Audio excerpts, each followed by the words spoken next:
ఒక స్టిల్ ఎలా ఇవ్వాలంటే, ఇప్పుడు ఒక 7 అంతస్తుల బంగ్లా కట్టింది. కట్టి కింది అంతస్తు కూలగొడితే ఏమైద్ది? కుప్పకూలుతది. అంటే ఇప్పుడు ఒక సముద్రం మీద బ్రిడ్జి కడతారు కదా! నది మీద బ్రిడ్జి కడతారు. కట్టిన తర్వాత కింద ఆధారాలుంటాయి. ఆ ఆనలు తీసేస్తే ఏమైద్ది? ఆ బ్రిడ్జి కూడా కుప్పకూలుతది. అయితే ఇక్కడ ఏందంటే 7 అంతస్తుల బిల్డింగ్ కూడా కింద అంతస్తు కూలగొడితే ఎలా ఉంటుందో అలా కట్టాలనమాట. చూపుకే 7 అంతస్తుల బంగ్లా నేల మీద ఉన్నట్టుంటది కానీ ఆధారం లేదు. అలాగే బ్రిడ్జ్ ఉన్నది. నది మీద కట్టిండ్రు. కానీ ఆ నది మీద బ్రిడ్జ్ కూడా కింద పిల్లర్స్ తీసేస్తే పడిపోద్ది కదా! అలాగే కట్టాలంట కట్టేటప్పుడు. ఒల్లులుగా ఇట్లా ఇసుక మేడలాగా. ఇలా కడితే అది కూలిపోద్ది. కానీ చూపర్లకు ఉన్నట్టు ఉంటది కదా! భ్రమ కలుగుతది కదా! అట్లాంటి నిరాధారంగా కట్టాలంట ఒల్లులుగా. స్టిల్ కూడా అలాగే పెడతారంట. నిజంగా పెట్టరు. పిల్లర్స్ ఉన్నట్టు పిల్లర్స్ ఉన్న బిల్డింగ్ లాగా పెట్టకుండా పిల్లర్స్ ఒల్లులుగా ఉంటే ఎట్లుంటది? అలా పెడతారనమాట. అలా స్టిల్స్ పెడితే బాగా వస్తా ఉంటది. రియాలిటీగా వస్తది. కంటెంట్ కూడా ఇలాగే తయారు చేయాలి. కెమెరా ముందు మాట్లాడడం కూడా ఇలాగే మాట్లాడాలి. కంటెంట్ ఎలా తయారు చేయాలంటే, ఇప్పుడు మనం ఒక వంట వండుతాం. మనం రుచి చూస్తాం.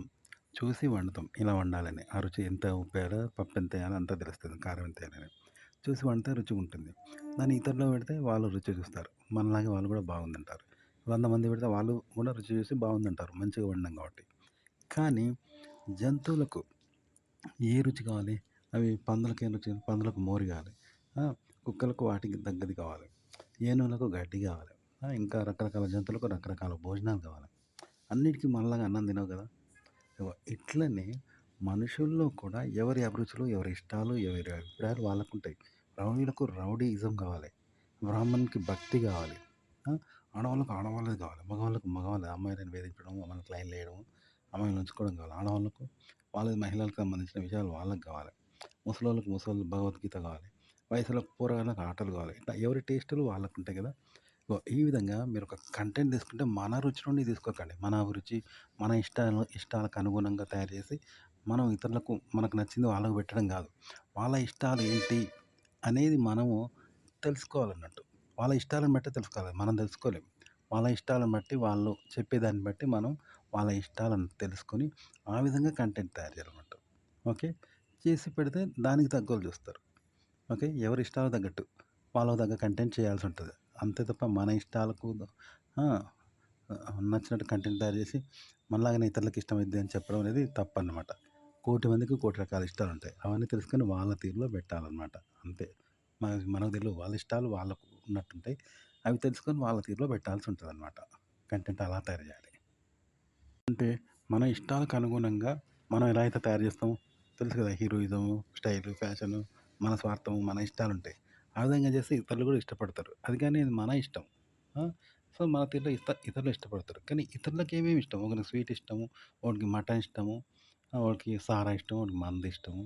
ఇన్నుంటాయి కదా! అలా వాళ్ళ ఇష్టాలు తెలుసుకొని అవే మన ఇష్టమైతే మనం ఎలా చేస్తామో అంత చక్కగా వాళ్ళ ఇష్టాలు వాళ్ళకు నచ్చే విధంగా చేయాలంట. వాళ్ళ ఇష్టాలు తెలుసుకొని వాళ్ళు ఎలా నచ్చుతారో, వాళ్ళు ఏం కోరుకుంటారో ఆ విధంగా వాళ్ళకి వడ్డించి ఇవ్వాల్సి ఉంటదనమాట. అలా కథ తయారు చేయాలి. అందులో మన ఇష్టం అనేది ఉండదు. ఆ ఇష్టం ఏందో మనకు తెలవదు. వాళ్ళ ఇష్టాలు తెలుసుకొని వాళ్ళకి నచ్చేలా చేయాలి. ఇప్పుడు ఎన్నో భాషలుంటాయి. ఆ భాషలు మనకు తెలుసా? వాళ్ళ భాషలో వాళ్ళకి నచ్చేలాగా మనం కవిత రాస్తామా? ఆ భాషే మనకు తెలవదు. కాబట్టి అది తెలుసుకొని వాళ్ళకి నచ్చేలాగా వాళ్ళకి అందివ్వాలి. అంతే తప్ప మనకు తెలియదు. మనం రాయలేము. అవి తెలుసుకొని వాళ్ళకి నచ్చే విధంగా చేయాల్సి ఉంటదనమాట. ఇది కంటెంట్ అందివ్వడం అంటే. అంతేకాకుండా అవతల వాళ్ళ అభిప్రాయం తెలుసుకోవడమే కాదు. వాళ్ళ అభిప్రాయాలు, వాళ్ళ ఇష్టాలు, వాళ్ళ కోరికలు, వాళ్ళ అభిమానాలు, వాళ్ళ అభిరుచులు ఏముంటాయో అవి కూడా మనమే క్రియేట్ చేయాలి. చేసి వాటికి అనుగుణంగా కంటెంట్ ఇవ్వాలి. తప్ప అవి మన అభిరుచులు కాకూడదు. ఆ! మన ఇష్టం కొద్దిగా క్రియేట్ చేయకూడదు. వాళ్ళ అభిరుచులను మనమే క్రియేట్ చేసి, వాళ్ళ ఇష్టాలను మనమే క్రియేట్ చేసి, వాటికి అనుగుణంగా వాళ్ళకు కంటెంట్ తయారు చేయాలి. అది మనకు సంబంధం లేదు. మనకు తెలవదు కూడా. ఆ విధంగా చేయాలి కంటెంట్. అంటే వాళ్ళకు కావాల్సిన వంట వాళ్ళ నాలుకతో రుచి చూసి వాళ్ళ లాంటి నాలుక ఉన్న వాళ్ళకు వడ్డించి వాళ్ళు ఎలా అయితే రుచి చూపిస్తారో వాళ్ళు ఎలా అయితే వండుకుంటారో ఆ విధంగా మనం చేయాలి. అంటే అది తెలుసుకొని వాళ్ళకు అనుగుణంగా మనం చేయాలి.